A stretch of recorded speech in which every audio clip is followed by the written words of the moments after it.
Hello, everybody who's waiting for the SAGIC meeting. We're just setting things up and we should get started in a few minutes. I'm going to unmute one of the attendees and make sure that things are showing up as they should on their end. Kim Miner, you're the lucky selectee. Do you Oh man, see I just got here. Welcome to the show. You see an opening slide that looks like a SAGIC presentation. I see the whole PowerPoint. Now I just see the slide. You're good. Excellent. That's what I wanted to hear. Good deal. I think we've tested everybody's audio and all of our panelists are on the line, and we've got a few attendees out in the crowd. I'm hoping some more come in. I mean, on a technical level, I think we're good to go. Excellent. So we do have one webcam running right now. I think it's blacked out at the moment. Do you see that webcam or do you just see my screen? Nope, I see Andy's webcam, but it is blacked out so far. Okay. We will do a test just for fun. So now mine is on. How is the audio? Do you think it's worth trying it? Because if so, we can turn on our other webcams if folks want also. From the panelist side, I don't think I'd try it from the attendees. I don't know that attendees even can share their cameras, but you have 6 slots to play with, and it sounds fine for me. Okay, cool. How about I will leave because we're basically doing this in presentation mode anyway, as you were aware from when we talked this morning. So how about, if you will, the lead speaker, which for the beginning will be me. How about the lead speaker have their camera on if they feel comfy and can swing it, and then Andy's going to be the first presenter when I'm done. So then he can have his camera on, followed by Scott, followed by Larry, etc. And then when we do discussions, we'll open the cameras to everybody on the panelist side so that we can have that bit of dialogue. And if all of a sudden our signal goes out, we'll just kill all the webcams, which is what we've been doing for the conference anyway. I think that's a good plan. I like it. All right. So I want to welcome, as folks come in, Kevin, and of course Kim, and Jim G, and Hannah, and Grace, and Fred onto the attendee line. We should be getting started in just a few minutes. Does anybody from the panelist side want to say anything before we get going? This is Andy, just doing another sound check. You sound great, sir. Thank you. Nicest thing anybody said to me all month. Oh, man. Even when you're catching fish up north, I think that's compliment worthy. Well, my son was catching fish as well, so we were complimenting each other. That was nice. Aw, man, yeah. That's kind. Usually, like, I'm taunting my dad and vice versa. Yeah. No, it's a lake that we fish a lot on, and we know there's one bait that works, and that's what we use, and we both use the same bait. And yeah, when you get a nice cast and you get that right in there near shore, near some structure, you have a sense of optimism, and then boom, a bass will hit. So I was gonna say, were you intentionally going for bass? That's really all that's in the lake, bass and some panfish. Yeah. Gotcha. The way that you describe it, you sound like you were going out on a bass tournament. So. No, I've been fishing on that lake for 22 years now. Nice. So we know. Yeah, it's fun. It's cool. Good. And the weather was nice. So. Love it. So. Excellent. So back to the slides, if I may. So you are going to advance the slides. Is that what I heard you say? Yep. Okay. And yours are basic. Yeah, I've got like 2 slides. I've got like 2 slides, right? Yep. I just put the bullets that you gave me and pasted it into the template. Yep. So it's like you saw it. That's what I saw. Okay, cool. Yep. And so folks know this, unlike the municipal SIG, the SAGIC one is being recorded for posterity since it's an option available to us. So we figured, hey, we'll run with it. If you do want to send, it looks, and I'll announce this once we start this. Say that again? I'm not sure what that was. once we start this properly, if you want to send us questions either through the chat or the questions function, we'll probably go and address those at the end of the series of presentations that we do, just to make sure that we get through everything. So we'll start in just another minute or two. And Coulter, since we have a minute or two, just a reminder, even though I am not going to be presenting from a DMA overall perspective, there are questions about DMA as a whole versus what Scott is presenting. I should be able to field those questions. So awesome. Thank you, Chris. And I will also say I don't have a designated slot for DOT, but Christine Kohler is also on the line, who many of you, especially in the WLIA world, are familiar with. She's here representing DOT, and I'll make a nod to the media that DOT has shared through their employees as well, but Christine can definitely speak to what's going on at the Department of Transportation too. So we'll just wait one more minute. If anybody else, especially on the panelist side, wants to jump in and say something, they can feel free to do so. And then we'll get started at, according to my cell phone, 10:16. Question, Coulter, is there a way for we panelists to see the people that are attending, the attendees list? The attendees list, Andy? Yeah. As an organizer, I can see that list. Okay. I believe I can promote you to an organizer, just don't hit any of the kill buttons. So I'm gonna allow you to be an organizer, and then you should see an attendee list. It's just helpful. It's always helpful to know the audience. Yeah.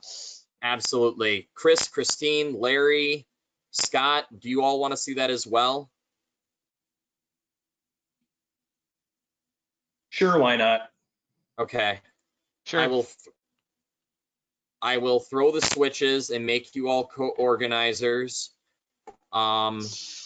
Just do note that when you do escape the webinar, unless we're at the very end, which we probably will be, just don't hit the button that says end webinar for all, because that is the ultimate kill switch. We don't need that.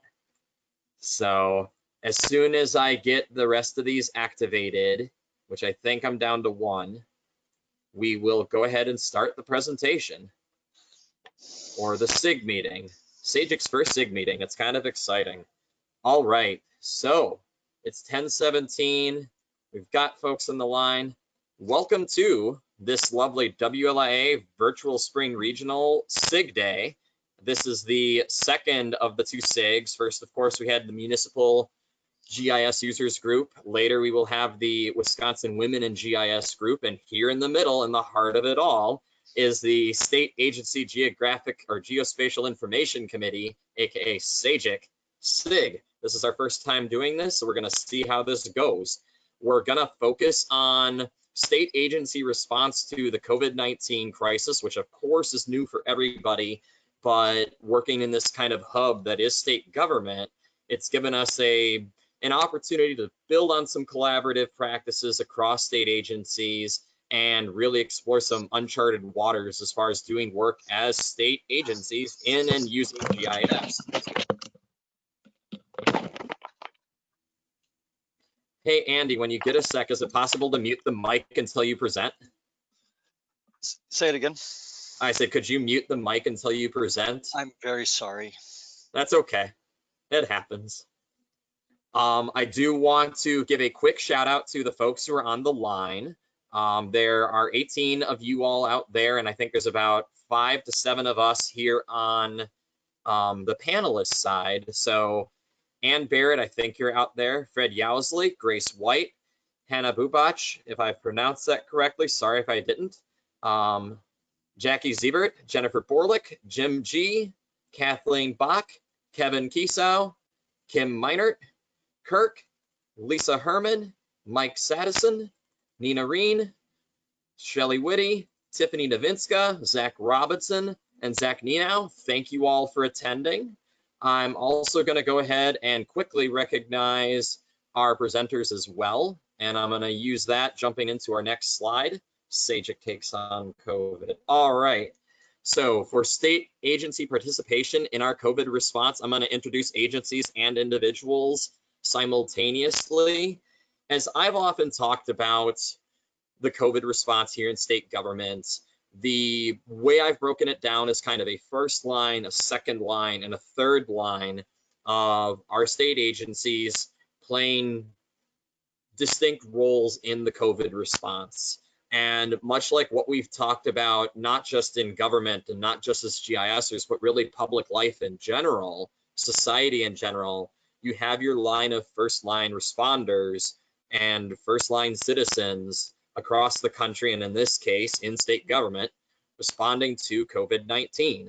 And I'm really recognizing that first line of folks as those folks who are in touch with the public health professionals or with the executive branches of government in a very regular and oftentimes quite acute way to devise something in a geospatial sense that is directly touching this health emergency for those who are getting their own hands literally on the problem. I really want to recognize the Department of Health Services and Andy Swartz and his team for the work that they're doing. Scott Weberpal at Wisconsin Emergency Management, and that team is also a very big player, working also in conjunction with Chris Diller at the Department of Military Affairs. The second line, if you will, I will refer to those folks, including myself here, as not entities that are per se, you know, touching the health situation directly, but we are in a role where we are directly, or where we are supporting our citizens who are really living with a very different way of life right now. So certainly I want to call out the Department of Natural Resources and Larry Cutforth and his GIS team for the work that they are doing at DNR, basically helping communicate the status of state parks across the state for our citizens and for those visitors who are coming in, and also the Public Service Commission, which that's where I live and that's the work that I do. We've certainly done a fair amount of mapping stuff in supportive work there as well. So, and then in the third line, certainly all the state agencies need to keep the lights on here during the course of this COVID crisis. And I know Christine Kohler with DOT and really every state agency, including those on the first and second lines, are doing a lot of work to basically keep those GIS lights on, especially while we're all working from home. So I'm going to go ahead and cut right into our presentation bit, if you will. We will have DHS, WEM, DMA, DNR, and the PSC all give short presentations on the work that we are doing.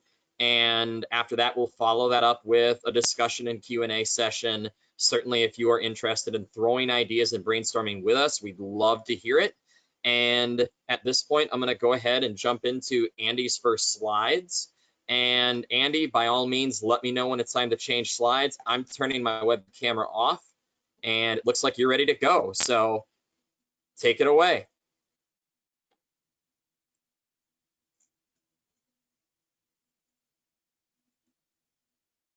Unmute yourself, Andy.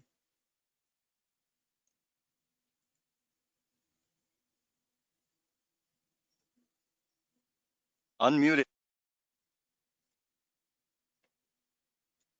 There you go. Okay. Well, that's interesting. That's the laptop with the mouse cursor sitting over the button and going back and forth because there's some sort of auto click thing on this. Anyhow, thank you, Coulter, for the introduction and to everybody for pulling this together, and of course for the attendees for joining today. I'm just going to jump right in. I've got just a few miscellaneous things to share, and hopefully I'll get through them quickly enough that we can have some time for question and answers on the topics related to the DHS and COVID data GIS after I'm through these. So let's just go to the next slide and we'll get going here. So interestingly enough, the GIS team basically within 24 hours went from, yeah, this stuff is really happening and there's going to be some mapping needs here, and trying to anticipate what those needs were, to being asked by our communications team at DHS to come into a meeting and talk about mapping to us having a group discussion with our communications people, our web team, of course the GIS representatives, including myself, to say how are we going to deliver data and map content for case counts. And really at the time it was just case counts. And one of the business requirements that our communication team had was that there only be a single publish from the agency for data. They really, really did not want, let's say, the web team to be publishing at 2 p.m. and the GIS team to be updating a map with daily counts at 2:05 p.m. or something like that. They really wanted to have control of a single publish of data.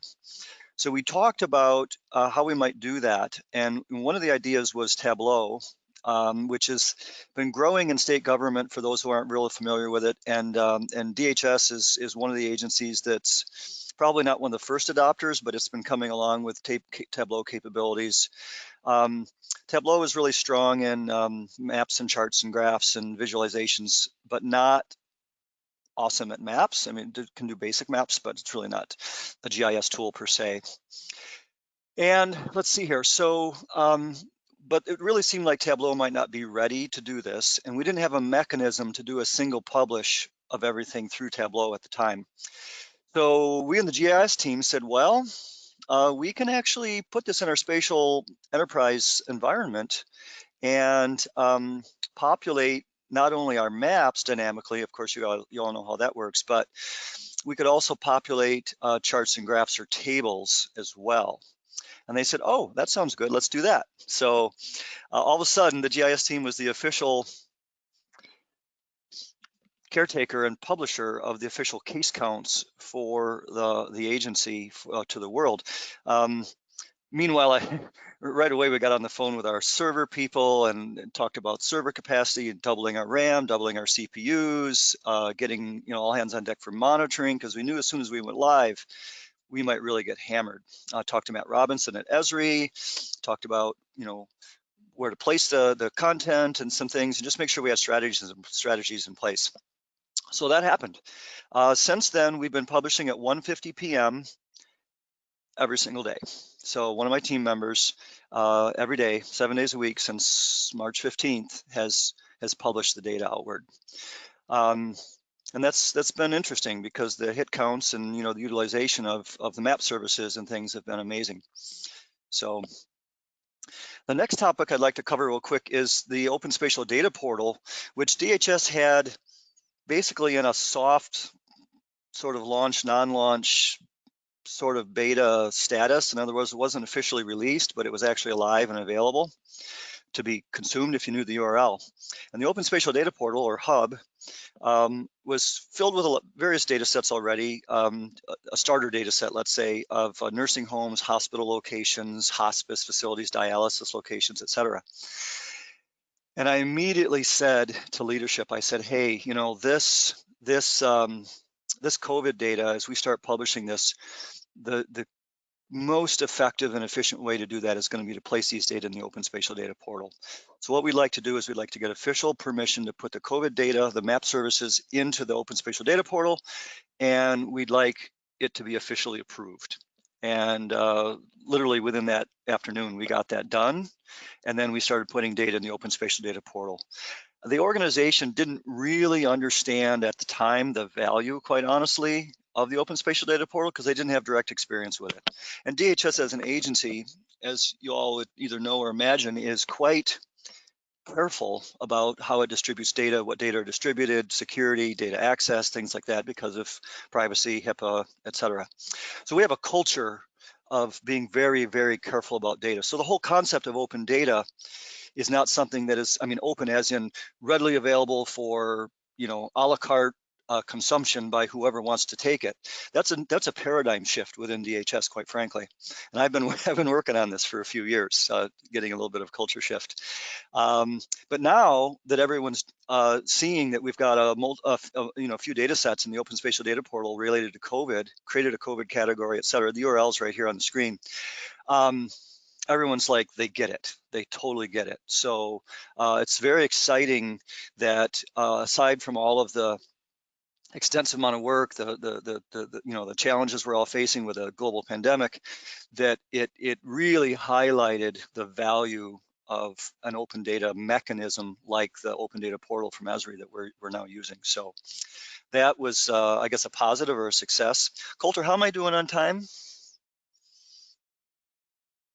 At the moment, I know I cut off at about 10:24. It's 10:29 now. Okay. You safely have at least 10 minutes. Okay, cool. I know I took. Let's shoot for 10.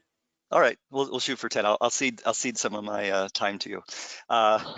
So state, county, and census tract case counts data. You know, clearly that was sort of like the cornerstone of the data, but we started getting, I started having conversations with several people from around the state at regional planning commissions, counties, LIOs, et cetera. And people were starting to ask for, they're saying, hey, you know, we kind of like your county data, your county accounts data and the map services for that, but really locally, something more granular would be ideal. Well, of course, this is a challenge because of the more granular the data, the more identifiable it can be, et cetera. And so we did advocate for, planted the seed initially and advocated for, and then ultimately received permission to publish the case counts by census tract. And this data went out a few weeks after March 15th. And Chris Diller tells me that the discussion through NSGIC and those national organizations are that apparently Wisconsin was the first state to get census tract level case count map data out there to the world for the taking. So that was interesting. We do have to do some data suppression, and that does actually make if you tally up the census tract case counts and the county case counts, they do actually tally different because we have to suppress counties with low counts, or I'm sorry, census tracts with low counts. So again, those are the sorts of tricky intricacies of dealing with public health data that we at the DHS GIS team grapple with, is how to find that balance between being able to publish the data and follow the rules, and then have to deal with some special cases that actually frankly add more work to. I'm seeing a error that says audio connection has been lost and audio connection restored. Can everybody hear me? I hear you just fine, Andy. Am I cutting out? Andy, you sound good to me. Do you hear me? Yeah, I do. I keep seeing something on the screen flashing that the audio connection had been lost, and I'm afraid I'm talking into the ether. But so far, so good. Okay, great. Thank you so much for that confirmation. Transition of certain charts and graphs in DHS Web from GIS data source to in JavaScript for charts to Tableau. So we knew that ultimately, as more data were put out and you're getting more asks, we're getting asks at the agency level from, you know, electric cooperatives in Western Wisconsin to media outlets in North Dakota to the governor's office here in Wisconsin to legislators. You can imagine the people from far and wide that are asking for data. So there's a whole mechanism within the agency to handle data requests and track them and the status, and it's great. But so as those requests started being realized as releasable data and being created into charts and graphs, we knew that we would want to use more Tableau, because literally I had one of my team members hand coding charts and graphs with JavaScript and using data out of our enterprise GIS environment to publish those charts and graphs, again at the same moment that the maps were updated and the data in the open spatial data portal were updated, et cetera. And we knew that that wasn't sustainable, because sometimes the asks would come well, quite frankly, like, hey, we've got this new ask. Can you have this done by tomorrow? We're like, well, you know, tomorrow means actually tomorrow morning, because we have to put it in the user acceptance testing environment. We have to get testing, we have to get approval, we have to tweak it, and we have to get it published as a container in time for the data that's published at 1:50 p.m. to, you know, populate that chart and then make it live. So literally we've got a few hours. And, you know, then a couple times actually one of my team members was asked, well, actually wasn't asked, they were like, you're going to have to work all night on this. So Joe Tavano, bless his heart, worked one night, at least a couple of nights. One night I remember he worked till 5 in the morning, gave us something to react to, took a little coffee break, and then got back to work like an hour later and worked all day. So it was like a 30-hour shift for him or more, maybe 40 something. But we got it done. Nowadays, we have shoehorned all of the data to be extracted from a single source to a single data extract that meets the demand or meets the requirements for both the GIS publish and the Tableau publishers. And we all pull from that single data source. So every morning that gets updated with the new case counts and deaths and et cetera. And then that's utilized often dynamically by the GIS system and the Tableau visualization system, and that allows us all to do our own work. And oh, by the way, the Tableau servers were not deemed to be robust enough, and I think they were like at 6 or 8 cores. And our IT folks worked with Tableau and added 80 more cores to the servers for the Tableau environment at the Department of Enterprise Technology at DOA.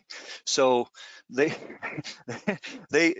was amazing what they had to do to feel confident that with the demand they were getting, that these Tableau visualizations weren't going to get just clobbered and knocked down in terms of availability. So pretty steep learning curve and all hands on deck kind of stuff to get that ready. But we got that done, and that seems to be working. So more and more stuff is coming out in Tableau dashboards.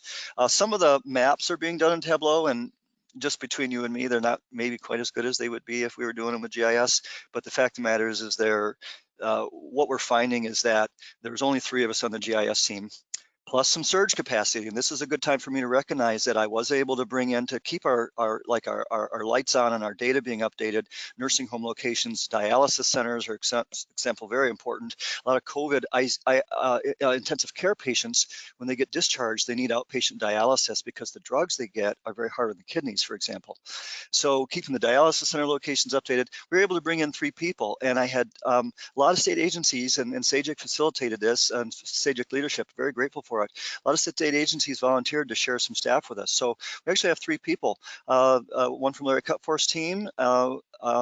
We have one from the State Historical Society, and we have one from Board of Commissioners of Public Lands that are a few hours a week helping us with data updates, and that's been very interesting and very fun, quite frankly, and it's been great to have that cooperation. What I wanted to say is that, you know, why would we not do actually, I got these out of order, but I'm going to skip to the next one, which is why DHS has no Esri dashboard. Because some of you might be thinking, and I know a lot of people asked me and emailed me and said, hey, why isn't there an Esri dashboard? Why aren't you filling out these Esri dashboards? And the strategy that the agency had, which was led by the Secretary's office, of course, with input from the Governor's office, and led by our communications team and our web teams, plus the GIS team, was that we wanted to do a lot more things than might readily be available with a Esri dashboard, but more so, we only had 3 of us plus the surge capacity on the GIS team. And we knew we had a lot more bandwidth if we added the web team people and we added the Tableau experts, Tableau users to the cadre of people who could work on developing and publishing data to the world. And so by having a breadth of resources, a breadth of tools, and a broader cross-section of people than just the GIS team working on this, we were actually able to do a lot more than if we had required the GIS team to do all their maps, do all their data publish, and also keep populating and adding to and enhancing Esri dashboards. So it really kind of came down to bandwidth and strategy. Okay, back to the testing site locations. This is just a link to a map. This is one of the more recent maps we did. And that's a challenge because obviously it's a little bit dynamic. We're getting data from data sources all over the state with public health departments. I was very concerned when we were asked to do this map about how we were going to keep it updated and put some thought into it. But at this point in time, it seems to be working fairly well. And again, if anybody has concerns or questions about this map or any other maps, feel free to get in touch. Happy to provide feedback on to whoever is working with the data or working with the maps, content within my team or anything to try to tweak or improve the products we have. Finally, I should mention that some of the data, like in the open spatial data portal, like nursing homes, residential care facilities, et cetera, has been very, very important in terms of doing some overlays with hotspots, and also with, we've been doing some things like tying the outreach efforts for helping bring the facilities up, make sure they're up to speed with enhanced requirements for personal protective equipment and et cetera. There's been a lot of tie-ins between our facility locations data and the work that the DHS has been doing with supporting, not enforcing on, but really supporting these group elderly care facilities, for example, in doing the best they can to protect their residents and staff from an outbreak. So that's been very interesting. Again, adds value to our open spatial data portal, because that portal is chock full of these sort of locational data for these types of facilities. I think that's just about everything I wanted to say. So I'm ready to answer questions. So Andy and everyone, for the sake of getting the other presentations in, I think we'll go ahead and move into WEM and DMA's presentation. We did receive one question, so we will certainly hit that first when we get to the Q&A. But Andy, thank you for that summary, and we're going to go ahead and move on to Scott and the summary from Wisconsin Emergency Management. All right, good morning, everyone, and thanks a lot for joining us. I'm going to cover about 5 topics. I've got, I think, about 7 to 10 minutes here, so I'm going to push through a few of them, and hopefully I'll get to say everything I need to say before my time is up. Next slide, please. So this is a state emergency operations center, and this is how it looks about 95% of the year. About the only time you use it is during activations, like the current COVID activation, drills, or training. And this is what the SEOC looks like during an activation. And just about every day for the last 3 months, it has been jam-packed full of people, largely WEM and DHS staff, but most state agencies do have a representative in the SEOC at one time or another. A lot of them have gone back to working remotely. But there wasn't a time when any given day, especially during the first couple of weeks of the activation for COVID, that we had anywhere between probably 50 and 100 people in the SEOC on any given day. Maybe not all at one time, but it makes it kind of difficult when we're trying to social distance and not spread a virus to do that in the SEOC. So we've really done a good job at kind of spreading people out and getting people working remotely and so on. But we still have to work we need to get done in the SEOC. So that's what we do. Next slide. So the big thing I want to talk about is in our response to the COVID incident is kind of what goes on inside the SEOC. At WEM, we are I guess the best way to put it is a reactive agency. We're not reactive in the sense that, we're always preparing, we're always training for incidents like this. Obviously, this is something that's completely new to just about anyone, but reactive in the sense that our job starts when we start getting requests from local counties, municipalities, and so on. Wisconsin is a home rule state, meaning that anything that we do at the SEOC is in response to a county asking us for help. We don't proactively go out and help. We have to wait for a county to request help before we can begin the process of helping them. Up to this point in the COVID response, we've had about 1,000 requests for state resources. And when I say state resources, that does include some federal resources, such as the National Guard for community testing. We had the National Guard out helping with election materials around the primary election time. And resource requests can be anything from, PPE requests to, again, community testing. If there's an outbreak at a facility, getting PPE for that facility and so on.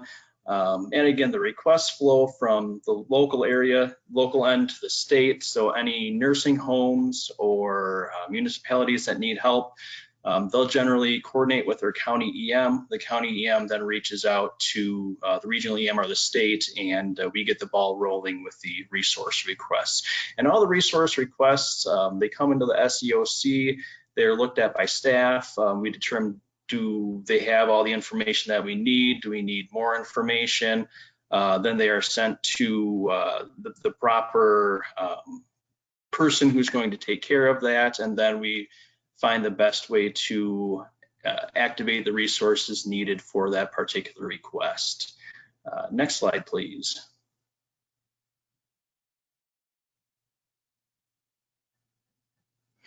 So every day, well, at least for the first month and a half of the COVID response, we got daily situational briefings at 9 a.m. and 4 p.m. And one of the briefers during that brief is the DHS Deputy Secretary, who would give daily updates on testing, test results, the number of cases in the state, deaths, so on, just a various kind of high-level DHS data. And one of my duties was to create briefing maps for those daily briefs from the DHS Deputy Secretary. And it got to the point, I was doing this 7 days a week, we were doing the briefs twice a day, 7 days a week. And it got to the point where my boss said, all right, hey, how can we have someone else help out with this so that you're not doing this 7 days a week? And so I built a model in ArcGIS Pro that basically when I'm creating 3 maps on a daily basis, cumulative positive cases per 100,000 population, and daily increase on a county level. And so with this model, basically it joins with the DHS REST endpoint, pulls in their data, does some field calculations for the cases per 100K and the daily case increase. And so basically, someone without any GIS knowledge, I just have to teach them, all right, open up ArcGIS Pro, run this model, and boom, your maps are here. All you have to do is export them. So that's been very helpful, and getting me a little bit of leisure time every once in a while. So I'm not doing this every 7 days a week now, only about 5 days a week. Next slide, please. Back one. So one of the projects I worked on about a month ago was we were applying for FEMA IHP funding, and I was asked basically what IHP funding is it's funding for uninsured or underinsured during a disaster. And with a COVID disaster, we had a lot of folks either unemployed or folks that were directly impacted by COVID that had a family member who was sick or died. They no longer had income. Maybe that was their sole income, was a person who was sick or died. So we applied for funds for 3 counties, Milwaukee, Waukesha, and Dane, although I believe maybe it might have only been Milwaukee and Dane, but initially Waukesha was going to be included. I'm not 100% sure on that. So so we provided, obviously, the application for federal funding, but included with that were several maps, several visuals to kind of visualize, all right, this is where COVID-19 cases and deaths are prevalent. These are the demographics behind it, median household income, percent population over 65, percent Hispanic, percent African American. And we use those as visuals to kind of help show that a lot of the underserved areas in Dane County and Milwaukee County were hit especially hard by COVID, in hopes that would help us secure some of this FEMA IHP funding. Next slide, please. And as we all know, when the local when Safer at Home was struck down, that several counties created local orders, counties and municipalities, as well as some of our tribes. And there was a lot of confusion. So I went to my supervisor, who went to our management team. I said, I think we can create a map that shows all the counties in Wisconsin. municipalities, tribes that have issued local health orders since the Safer at Home was struck down. So we have this web app that every county in Wisconsin, you can go in there, you can click on your county, the yellow dots are municipalities or tribes, and it has a link to either the local health order or the guidance that was given for those counties, tribes, municipalities that don't have local health orders. So it was something, it took a couple days to put together. We were going on the Facebook pages, websites, and so on of all the health departments for all of the counties, trying to find this information. And once we got it together, it was a very useful tool for not just the general public, but especially for our policy teams who are using this on a day-to-day basis. Next slide, please. And then, of course, some smaller GIS products that I had worked on. We have PPE decontamination sites around the state where different agencies can take their PPE to have it decontaminated. There's a couple decontamination processes that can be used. And when Safer at Home was first put into place, we sent out a couple surveys to law enforcement asking them for, kind of how they've responded, how many calls they've had about people breaking the rules of Safer at Home and so on. Did some analysis with the law enforcement data with that on kind of on a county population level, and then mapping PPE distribution sites, back around the elections, election material distribution sites, and so on. So little things that may not on the GI side be difficult work, but can be very helpful to the people around the state who need this information. So, and I believe at that point I'm at about 10 minutes, and that's the end of my presentation. Oh, and I just want to add one more thing. I do want to give a shout out to Chris Diller at DMA. I started at WEM in late February. This activation for COVID started in early to mid-March, so I was literally still learning the ropes at WEM, learning our GIS infrastructure and so on. And Chris is the GIS administrator for DMA, has been walking with me every step, getting me set up on our servers and so on, and helping with anything I need. So big thanks to Chris for all that help. Excellent. Thank you so much, Scott. And I'm going to take a minute because I know we've got Chris as a panelist. If anybody has any questions specifically for DMA and WEM before Chris is to drop off at 11 for another meeting, we'll take a few seconds to wait for a question to come in. Otherwise, we can take questions directly for Scott at the end as well. So just a moment of pause for that. Coulter, while we're waiting for a question, real quick, I'll just mention it's been a very rewarding experience to work with Scott in particular. As he mentioned, coming on board and getting him up to speed. And in fact, we're still trying to do orientation for him as things present themselves. So we were doing a little bit of that this morning, but Scott's been a great addition to the team. He's doing a wonderful job, and I think all the state agencies and counties who are working directly with Scott probably did not see much of a hiccup coming from Colleen and going directly to Scott, because Scott's a very skilled individual in GIS. So we're lucky to have him on board. Excellent. Thank you so much there, Chris. And at this moment, we don't have any additional questions. So let's turn it over to Larry and DNR. Thanks, Coulter. Good morning, everybody. I'm going to talk about the DNR State Parks Property Notice System. So could I have the next slide? The State Parks Property Notice System has been in place for a while. It was pre-COVID. Basically, it was a replacement for the old process that required multiple levels of approval. So many phone calls, emails, and paper-based processes. And there's a business need to keep management informed and meet legal requirements for closures. So I wanted to recognize Jeff Shaw and the BTS GIS group who did most of the work on this, and DNR park staff who worked on the project. So really what was developed was a Survey 123 process. So the property notice information was saved in a ArcGIS Online hosted feature layer.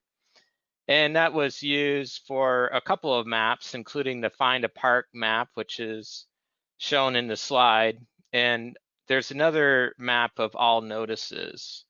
One of the features of this process is that any changes trigger an email to the submitter and DNR Parks managers. So we have a Python script running once an hour to accomplish that task.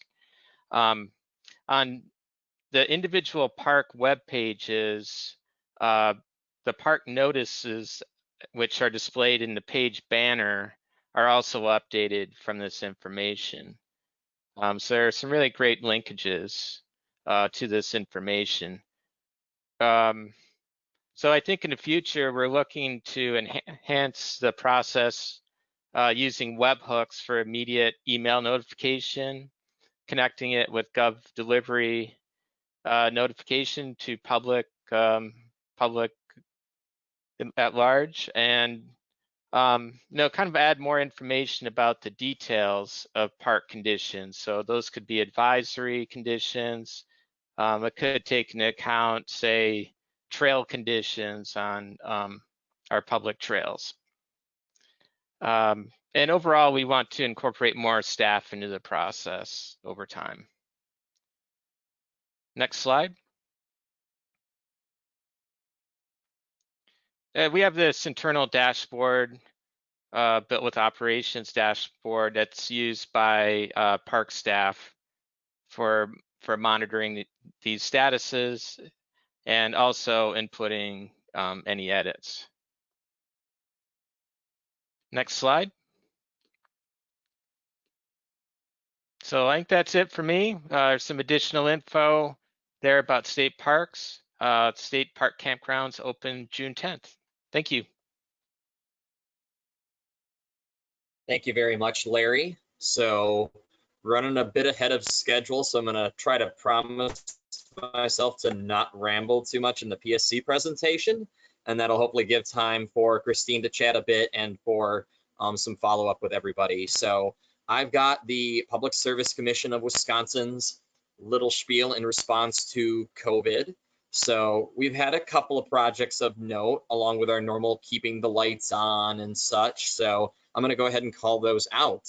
The first one, not exactly a mapping product, but our emergency internet resources page very, very quickly upon the start of our lockdown situation, and even before Safer at Home was fully put into place, the Wisconsin Broadband Office, which is the kind of sub-bureau or literally office that I work within, we took the time to reach out in partnership with a large part of our internet service provider community, so certainly reaching out to the private sector to basically do a data collection of all of the reduced cost internet and IT service programs that can help citizens, students, those looking for work even across the state while we're in the state of lockdown.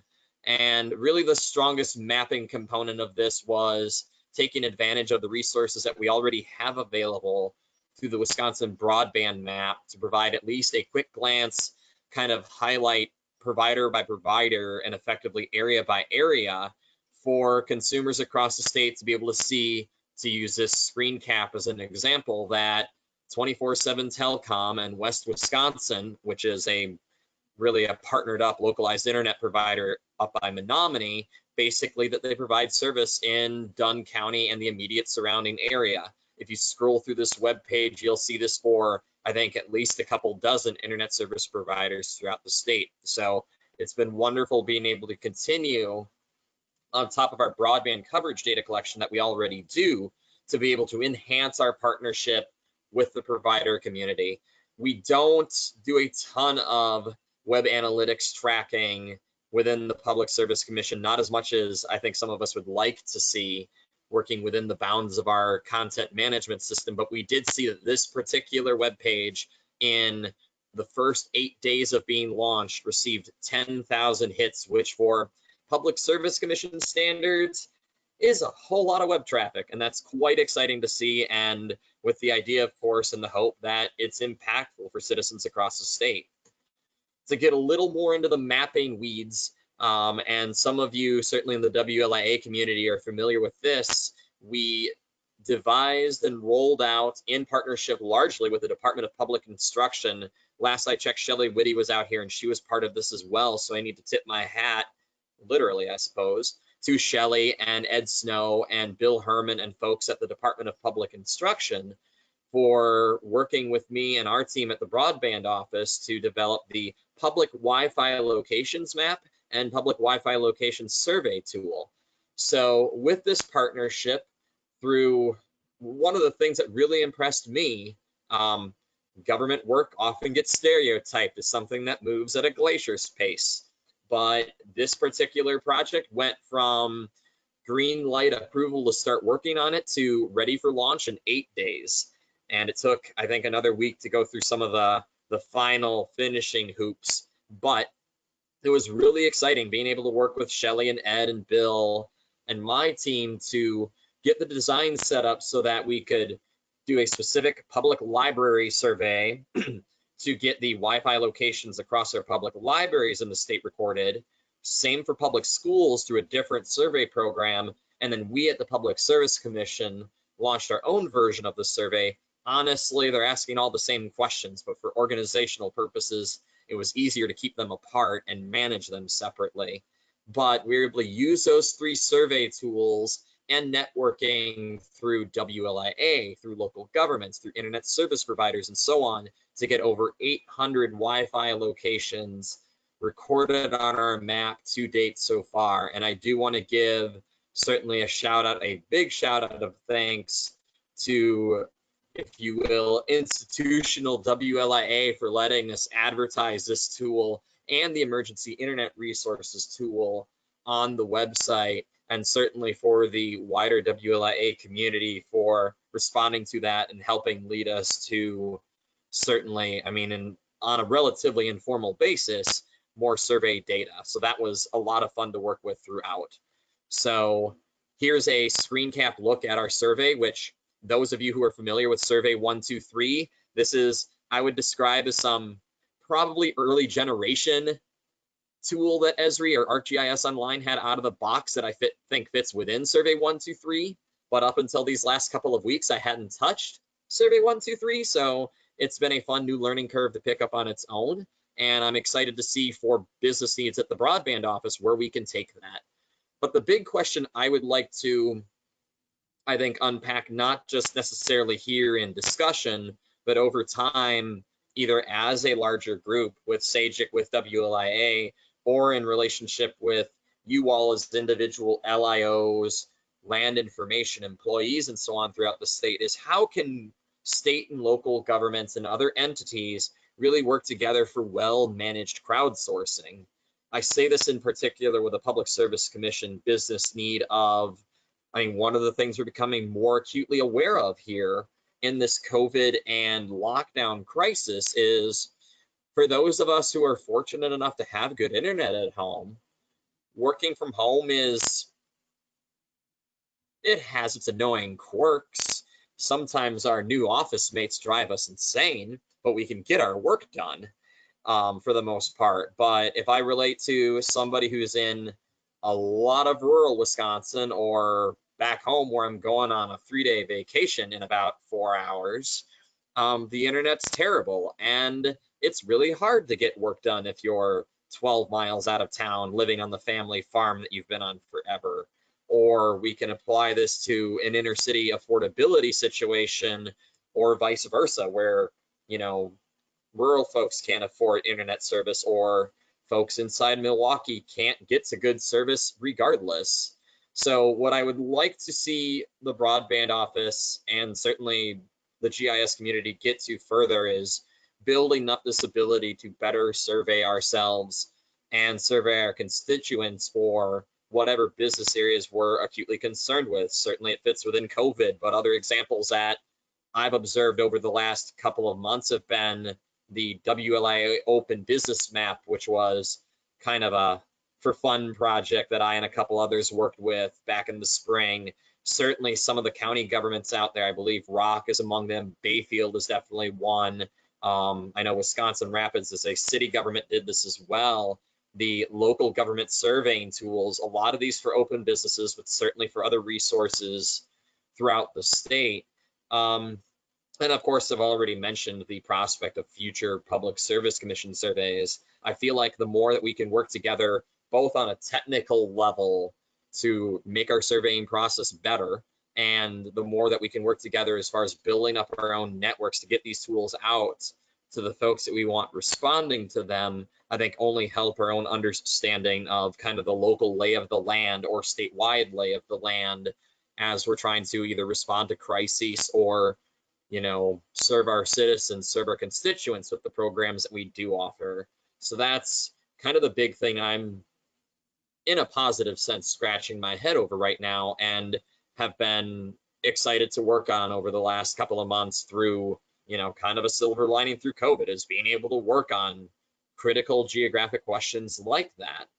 So that largely covers the Public Service Commission's summary. I do want to come in and say, speaking as chair of SAGIC, it has been certainly a pleasure and continues to be a pleasure to, thankfully, we've been able to meet as a group every month through the COVID crisis. We actually decided to skip this month's meeting because it would have been on Wednesday during the regional, but we've been able to get together at least once a month to provide summaries across all state agencies who are active in SAGIC. So it's great to hear everybody there.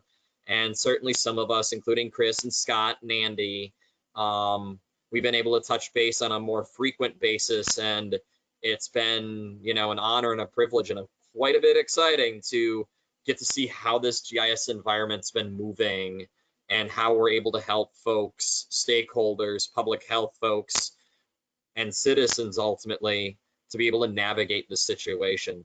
So, and I want to thank everybody for being on board, certainly attending, and for those of you who served as kind of panelists or presenters here. I do want to give Christine a couple minutes to summarize what's going on at DOT as well. So I'm going to give her the floor first, and then we're going to roll through questions. We've got about 10 minutes left. So Christine, your mic is live.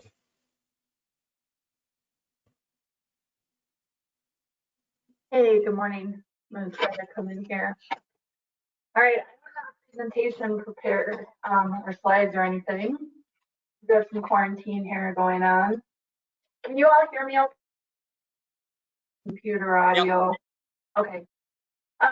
So yeah, I would love an opportunity to just say a few things about what DOT has been doing in response to COVID. Not be geospatially related, but I think they deserve a mention. So I mean, I think I'm newer to DOT. I just had, you know, my 1-year anniversary in April, so I'm still kind of getting used to the agency as well. That's with when everything's, you know, started with the work from home, we were able to really quickly transition from the office to our home work environment, and had really good luck continuing pushing our projects forward with updating technologies and bringing in new technologies. A couple examples of that would be we're implementing Portal for ArcGIS across the agency right now. And we also just recently rolled out ArcGIS Pro to all of our desktop GIS users.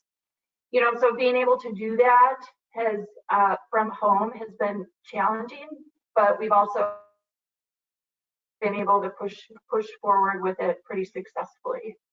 And I just wanted to mention a couple things that DMV specifically has done. So the Department of Transportation, obviously, you know, we aren't on the front lines like some of the other state agencies, but transportation is what connects all of us together. And so I think it is important to mention those connections intact. And I'll talk a little bit about this as well. And then I'll share a link that our secretary shared with all of us recently, which provides a nice update of everything we've done in response to COVID. But the DMV specifically has launched 2 new pilot programs, and probably most of you are familiar with this. But in order to ensure the safety of citizens as well as employees, they allow license renewals online now, and we're also doing if you're under 18 and you have met certain driver's education training and things like that, you may be able to get your driver's license virtually as well. So those are just some of the programs that we're piloting. We also, another thing I wanted to highlight is, for me, I'm noticing that we rely more and more heavily on our partnerships with other state agencies. So for example, when we're setting up Portal for ArcGIS, it's really nice to just be able to reach out to the other state agencies, know what they're doing with Portal, take lessons learned, and kind of speed up our implementation of that. Metadata standards is another good example of something that we've been kind of. The other thing I just wanted to mention quickly, you know, for our road projects, our secretary mentioned, share with everybody, but we're continuing with our road construction project. It has not slowed us down at all. And in fact, we're taking advantage of some of the lower traffic numbers to get some of those projects done early. So that's been interesting. You know, if you've got less traffic on the road, why not prioritize for that and get those projects done first? So that's something that he highlights in the video, which I wanted to mention. And we also have a new road construction map out there that we recently made public through our ArcGIS Online portal, which shows where all of the for the next 2 years. And so, you know, we want to keep people connected. We also want to keep, you know, things functioning well, but we don't want to prohibit movement either. So if there is a state emergency or a need to get resources from point A to point B quickly, we want to make sure we prioritize those projects and don't close anything down that may be useful in the future. So thank you, Coulter, for giving me a minute to chit chat about DOT. Absolutely, Christine. So, and thank you so much, especially doing this really off the cuff. So we've got a few minutes left, so I'm going to go ahead and jump into the one question that is in the box. If you do have questions for any of us panelists, please, by all means, get them in the questions or in the chat window ASAP. So, Andy, are you out there?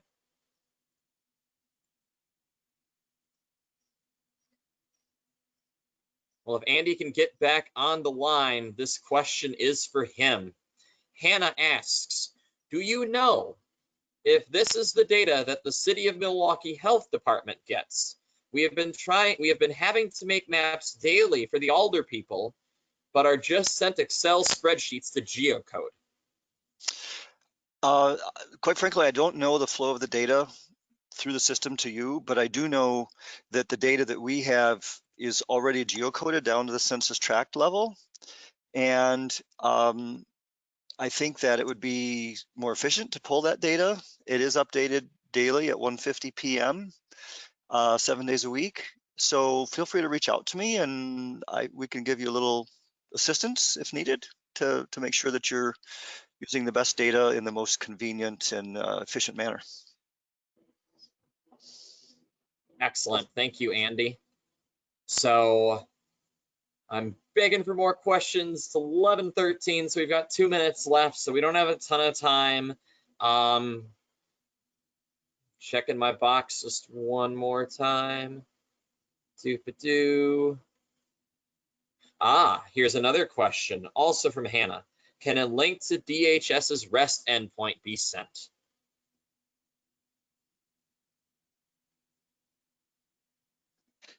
The Open Spatial Data Portal offers the data in 3 different REST APIs, KML, GeoJSON, shapefile, and CSV for download.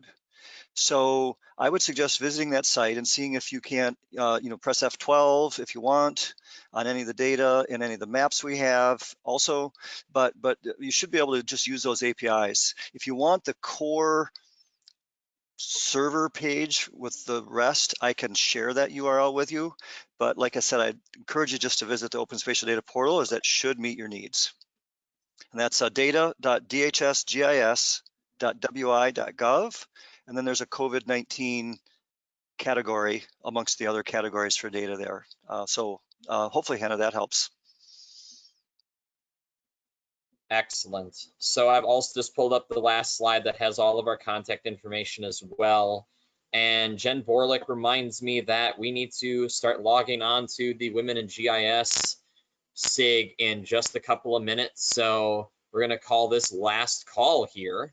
Any other questions, any other comments? Otherwise, I'm going to start rolling into thank you for showing up to the SAGIC SIG.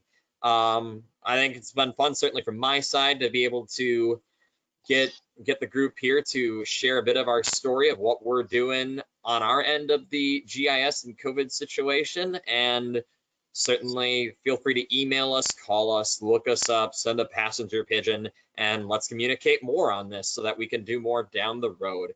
Thank you all so much for participating, whether you're an attendee or a panelist, and hopefully we'll see you all at Women in GIS in just a few minutes.